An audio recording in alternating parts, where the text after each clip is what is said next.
Hi, everyone. My name is Natalie Gochner. This is Both Sides of the Aisle. I represent the political center and have on the political right, John Dougal. Hey, great to be with you. Great to be with you, John. And on the political left, Shireen Gorbani. Hello, listeners. I hope you're enjoying these cool spring days. Oh, it's so lovely. It's mid-70s. It's awesome. One of the treats I get to do in my work sometimes is people come from out of state, usually from chambers of commerce. They do a FAM tour, as they call them, and they come visit Salt Lake to learn from us. Do what? FAM tour, familiarity tour. Okay. Yeah, it's there you go. sort of a Like term they use. Yeah, it's weird, but it's a term of art. But Tulsa is going to be coming to Salt Lake City in the fall, and I was with the delegation from Tulsa yesterday, and you know, it's just such an honor to talk about this state and share this incredible state with them. So, well, I'm interested in Tulsa, so maybe I'll have to ask what you Have you shared been with there you. before? Oklahoma is one of the 3 states I have not visited personally. I have been on many long car drives and I've driven through it, but I haven't really spent time in Tulsa. it's amazing when you sit down with a group of people, you can find so many common links. Right now, of course, they have the best team in the NBA and we have the worst, but we have an NBA connection, OKC and the Utah Jazz. We talked a bit about the Olympics. We're talking sports. Colorado Rockies and Marlins was a baseball game. It was like 137 people showed up. Oh my goodness. Lowest Ever. record attendance ever for them. It's just, yeah, that's and they pretty both, bad. I guess, have abysmal records. I'm not, Yeah. following it, but I saw that. Interesting. Like, well, the how Tulsa low? group they're hosting a PGA event, and that's their Olympics. So Oh, that's I just bet. sort of interesting. Yeah. But Wow.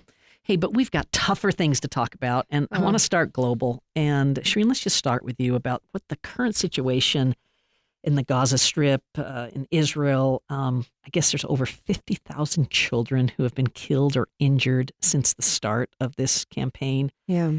The UN's Children Fund reports that the number of Gaza children killed or injured by Israel passed 50,000. Yeah. Ugh.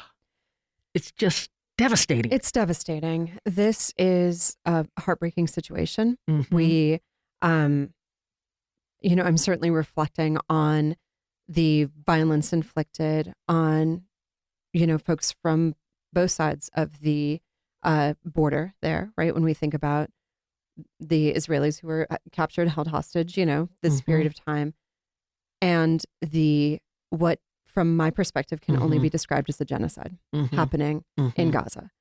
And I think that there is such disappointment and grief that Mhm. all of us should have Mhm. about what is happening to human lives Yeah. in this region. Yeah. John, it reminds me of we're so distracted as a country. We have all of our own troubles that we're dealing with, that it's one of the costs of our, lack of Chaos? unity. Yeah, our chaos, our drama in our country is we're not helping in these places that need our help. Gaza? Yeah. Where's that?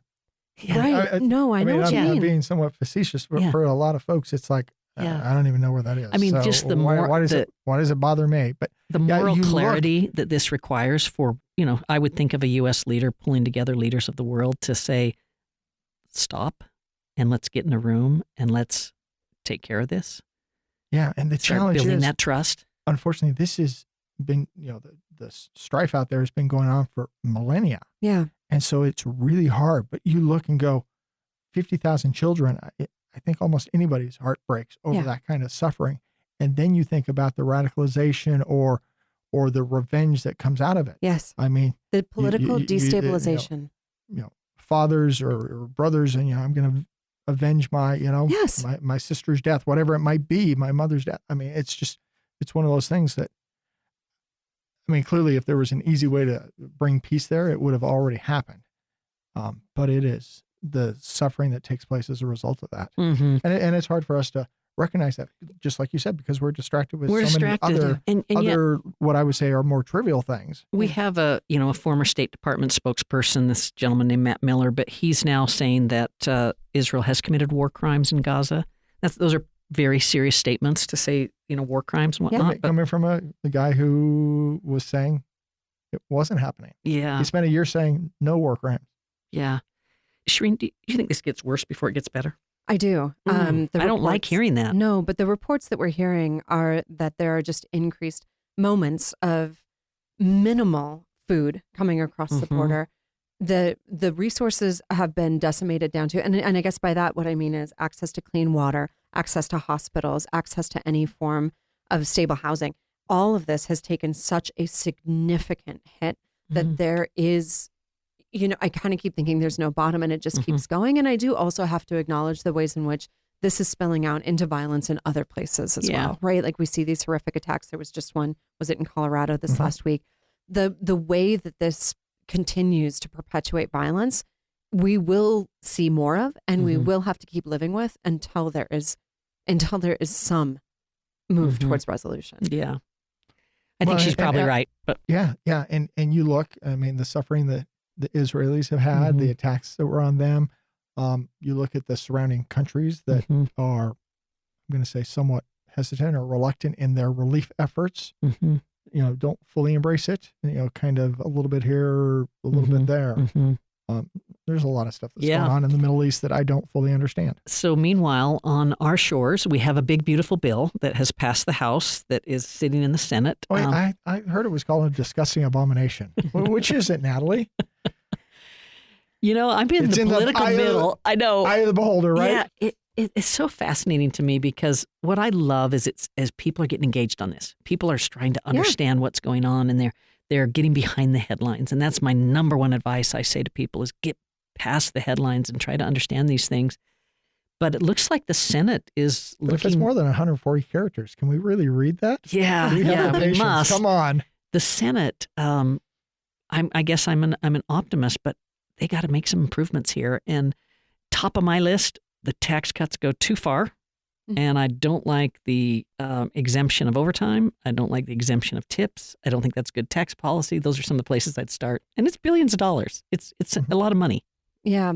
So for me, of course, the balance, I guess the moral compass that's driving us to cuts to Medicaid or food assistance over or to the benefit of the wealthiest in our country, it fundamentally just does not, I can't track that. It doesn't make sense to me while exploding our deficit, right? So the recent report, I think, that came in said it's clear that this is going to add, as is. All the credible places are, multiple $1 trillion. Multiple trillion, yes. It's 3 to 4 or 2 to 3 or 1 to 2, but it's trillions. It's trillions. Yeah. Well, I look at, the 2017 bill. I agreed with the overwhelming majority of that bill, when it came to tax reform. And then you look at this one and I see so many, what I would call steps back, from what I consider good tax policy, things that were special interest carve-outs that are not meaningful tax policy, won't really improve the economy, and other things and wins that we got in 2017 that were given up. And all of that troubles me. And then I watch Elon, who, at least he was trying to draw attention to the problems of spending at the federal level and of the debt and deficit. And now looking at this going, okay, basically anything he was trying to do, just, obliterated in this bill in terms of deficit spending. I think it's really important to note, though, that reporting that's coming out on the cuts that he advanced through DOGE are also not saving money. So the hatchet approach is just not what is going to fundamentally deliver the kinds of savings that the American people want to see. And I also think that we have to be, I can understand these arguments. I hear Senator Curtis saying we got to be honest with the American people about what's happening with entitlements. We got to be honest about these things. Okay, well, to do that, let's also be honest about our military budget. Let's also be honest, let's be honest about the whole picture. Let's be honest and get in a room and say, we're not going to do this anymore. We're going to work on solutions. So, John, there is a big problem that Republicans and conservatives have in that they simultaneously want tax cuts and they want to take money out of the deficit or lower the debt over time, and they're in conflict, right? John, I love the look you give me because I'm like, what are you talking about? Well, there's a philosophy I know that they talk about wanting to be fiscally responsible, but I don't see it in practice in most of them. Where I'm coming from is they want to cut taxes, yes, and they have this argument that it's the Laffer curve, but it's this idea that if you cut taxes, you'll actually stimulate the economy and they'll pay for themselves. And then the other notion that most of our history shows that we cut taxes and it actually hurts the federal treasury. And I'm of the camp that we should get in a room and say, we're just not going to contribute to the debt anymore. And we may not be able to do it next year, but we can put ourselves on a path to no more deficit, a path to balance. And couldn't we get R's and D's to agree to that? Yes. Well, they sometimes sort of agree, but here's what happens is they do certain things that increase spending in the short term, saying we're going to save the money in the long term, but because it's in the out years, they know that's not really going to happen. Yeah, And I so totally get they it. play these games. They do, but in my mind, And, it's but everyone has to give something, and the cuts have to give, and the cuts got to give. But Natalie, here's the problem. I tell folks that elected official, whether you like it or not, they largely represent their constituency. And so this is somewhat a problem of Congress, but it's really a problem of the American people. We're a credit card nation. Mm-hmm. We like to spend today, pay for it tomorrow, and hopefully never have to pay for it. We want somebody else to pay for it for us. But that's the world we live in. And so many Americans just want congressmen and women they want to keep getting theirs. So, I mean, I would just say that's also, You go it's back the to- American people, but it's also the American system. It has become incredibly difficult for many people, the majority of people, to make ends meet in this country. yeah, but I go back to the Tea Party. And one of the problems I had with the Tea Party folks was, while I loved the broad message that they had, when it got into the specifics, it was hypocritical because it was don't cut national defense, don't cut transportation, don't cut my Social Security, my Medicare, My healthcare for life. cut all their stuff, but don't touch my stuff. And it's like, this is a big enough problem. Everybody's stuff has to get cut. What does it matter? We're all going to die. Oh my goodness, Senator Joni Sometime. Ernst. Yeah. Sometime. Just really quick on that, Shireen, Yeah. as we end this segment. But this is a senator from Iowa. So 2 quick points here. One, Senator Joni Ernst should be ashamed of herself. I think when a person expresses that, they're thinking about their loved one who's in a nursing home on Medicaid. Mm-hmm. They're thinking about their family member who stayed alive on Medicaid, right? Mm-hmm. So when you say people are going to die, somebody screamed out, people are going to die. And she said, well, I hate to break it to you, but we're all going to die. Then she turned around and doubled down on it and said it again, like, I'm sorry, I guess I understood that everyone in the audience knew that we were all going to die. Understand that this is a death cult. Like, if you cannot have the empathy or foresight to understand how heartbreaking this is for families who are relying on this healthcare, you do not deserve to represent them. Yeah. Hey, go ahead. But part of the problem, what you're saying is, we're going to take from you to fund this. And when I served in the legislature, regularly, people are going to die. Yeah. I mean, they would go to the nth degree. And it's like, yes, that happens. But that is not a compelling argument of why I should. Basically, taxation is, I will take your property. If you don't pay this tax, I may incarcerate you if you don't pay this tax. We have to be realistic about where the money comes from and where it's going. And to just say, people are going to die if you don't do this, that's a pitch that doesn't sell. We deserve leaders with empathy, and we deserve leaders who can understand what it feels like to have your health care cut. And I'm guessing Joni Ernst is the same person who said, oh, if we have Obamacare, there are going to be death panels. So that's where I'm just like, I'm not taking it from her. I just am not. Gotcha. Hey, let's take a quick break. Natalie Gochner with Shireen Gurbani and John Dougal. Stay tuned, everybody. You're listening to Both Sides of the Aisle on Utah Public Radio. We love to hear from listeners like you. If you would like to send us a comment, email bsotapodcast@gmail.com. That's bsotapodcast@gmail.com. Thanks for listening. Shireen Gurbani on the left. John Dougal on the right.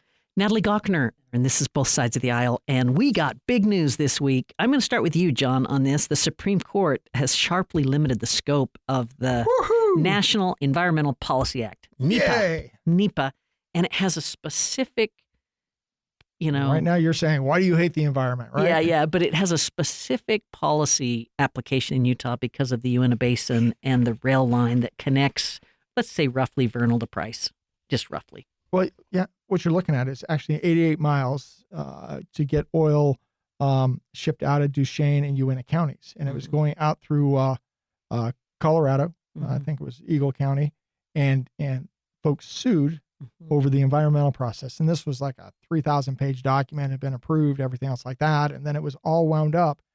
And the arguments were, while they considered the direct impacts that this rail line would have, the argument was they didn't consider all the secondary and tertiary impacts that would result. And one of the concerns that I have is we have made it so difficult to build necessary infrastructure in this country based on this NEPA that I believe has been weaponized in too many cases to stall and delay and cripple our ability to build infrastructure that's necessary. Not only does it harm the economies in the basin, but this is one of those things that I think when you look at the impact around the nation, this has forced us to push things offshore to China and other places where they do not care about the environment as much as we do. And I think it actually creates this out of sight, out of mind, which actually has a greater environmental impact. What's it like in the AG's office when the state of Utah gets a Supreme Court ruling 8-0 in our favor? Well, I'm not really going to talk about just AG's office, but in the state for legislators and others, it is 8-0, Yeah, unanimous. that can happen.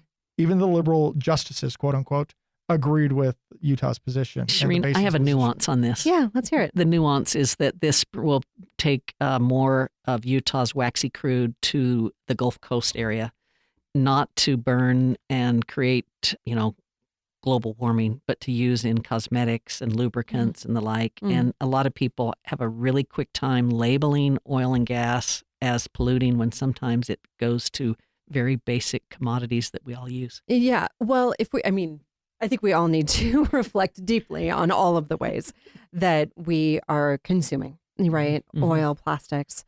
And I'll also say, I actually agree that there are many ways in which these environmental protections have been weaponized on the left and the right. Different communities that don't want to see housing, they don't want to see rail, they don't want to see public transit, right? So there is a balance that needs to be restruck here.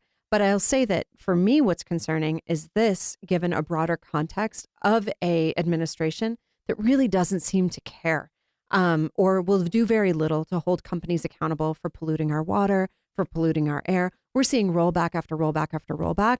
And I think some of that should be highly concerning to us. I don't know that this Even is in it. the 8-0 world, you'll go there because I'll say I would much it might not rather be have this on rail than on trucks, even from an environmental standpoint. I would prefer safety for all of the above. I prefer a rail solution to getting our products to market. So actually, I'm going to agree with you and say I think that this as an isolated event could be positive.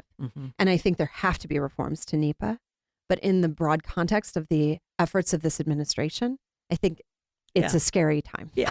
Shireen, let's stay with you. Public radios, they're suing to block the Trump administration from defunding public broadcasting. They're claiming it's a And we're freedom not of speaking speech. for public No, broadcasting. even though you may be listening to. But where do you think this is going to go? Yeah. So I think that, again, this is a broader context conversation for me. When we look at what's happened to the press that's invited to the White House, when we look at the side room of, honestly, the circus of social media influencers that they've decided are news, when you look at graphs that suggest, partisanship in news, the AP, NPR tend to be right in that center wheelhouse, which should speak to your heart, Natalie, right? Like we want to hear, and it is a public service to have an informed citizenry. It is.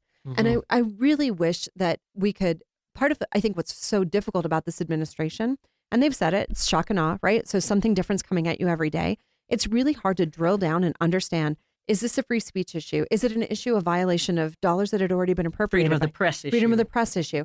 Dollars that had already been allocated by Congress that the administration, that the executive branch is making decisions about. There are so many ways that this administration has thrown norms out the window that it's difficult for us to go back to kind of these core principles and say, actually, we fundamentally believe that there are values to having publicly funded, media, and that this is an attack on the press. I don't know if you want to say anything, John. Well, and it sounds all nice when Shireen says publicly funded. What that really means is government taxes go to this purpose. And so I want to just read this quote here. This is coming from public broadcast folks. This is not about politics. It's about principle. When the government tries to limit press freedom or control the flow of information, we have not only the right, but the obligation to speak out and defend our rights that make independent journalism possible. And so this falls flat for me because it comes from the perspective, which is tax those folks to give us money to do what we want to do. Now, God bless Rather America. than a private company. Go create a private company and go out there and go pitch your wares, go get donations, go sell advertising, whatever it might be. And then, yes, I think you should be free to do what you exactly said here. But when you say the government should fund me to do this, that's where I don't buy into it. Yeah. Well, we got other issues. I want to talk about Pride Month. Yeah. And Governor Happy Cox. Pride, listeners. Our notes here say that 6 months into his first term, Spencer Cox made history by becoming the first Utah governor to recognize LGBTQ plus Pride Month. The following June, he did an identical declaration, but then in 2023 removed all mention of LGBTQ plus in his Pride Month declaration. By 2024, up for re-election. June wasn't Pride Month at all, and I guess that's continuing. Yep.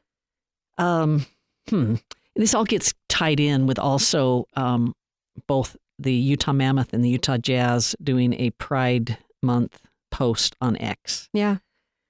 I don't like this confusion of pride with politics. I think of pride as more of a human rights issue, not a political issue. And I think that we're dangerous, and it's unfortunate when we make it a political issue.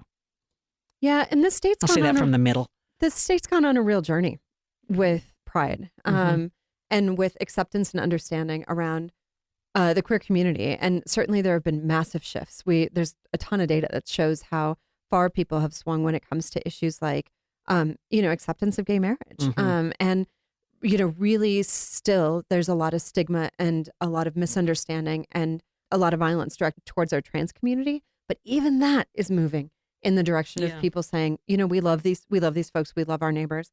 I'm really concerned when we see Representative Trevor Lee continuing to just throw, from my perspective, gas on the fire, really stoking the sentiments. And do you think the city's doing that a little bit by what they did with the flags? Is that stoking the fire? So for me, yes. But I think when you are forced into erasure, you try to make moves to say, we see you and we still love you. I saw a post on X that said this. It said, pride is important because someone tonight still believes they're better off dead than being gay. And I'm like, whoa, that's poignant. Meaning, are we not better than this? Can we not create a bigger and rounder table that makes people feel loved and appreciated without politicizing everything about someone's life? John. I was going to say, I think there's more to it, though. Because from my perspective, I come from the world, which is you live your life, I live mine, whatever. But there's a part of this for some folks, which is you must endorse my lifestyle. Okay. And you must condone it. Or you don't have the right to be married. It's like, it goes both ways. Yeah. Well, and this is one where, I argued 2 decades ago that I don't think government should be in the middle of the marriage business. Yeah. Let it be between consenting adults and let them decide, private churches, associations, whatever it might be. That's getting in the human rights part of it. But there's a part where we're living in where, for different issues, we're going to shove it in your face. You either have to endorse it or we're going to silence you. And sometimes it comes to, this issue or DEI or whatever. Sometimes it comes, as Shireen mentions, on the right with, if you don't believe certain things about X, Y, Z, we're going to shut you down, silence you as well. Not let you read books. 5 words. We are better than this. We are better than this. We've got to find a better place to be. We don't have to divide like this. I agree. And I just have to add that Representative Lee going on to say, nothing makes Utahns more mad than when political ideologies get pushed into their lives. And even worse, having taxes prop up these ideologies. I can think of a number of things, like the dollars that we've spent pulling books out of classrooms, the ways in which sexual and reproductive health is being targeted in the state. There are plenty of ways that I would read that sentiment and say, wow, Representative Lee, I can sure think of lots of ways that your political ideologies are exactly costing taxpayers. Interesting. Okay, more discussion to have on that. Let's talk for a minute about Brian King being elected to be the Utah Democratic Party chair. We had him on just a few weeks ago. Did you serve with him in the legislature? I did. Yeah. Brian's a good friend. About Brian. We would go the rounds in terms of policy, but we were great friends. We go to lunch and good mind, like smart guy, smart great guy. Communicator. Sometimes wrong on his politics, but other than that, great. But it's wonderful that he just got elected as chair of the Democratic Party. You like this? Yeah, I do. And I would say I'm grateful to any of the candidates who stood up and jumped in the ring to run for this office, because this is heavy work. It's important work. And I'll also just say that he ran for governor and spent time traveling this entire state. So I think he brings a really unique perspective.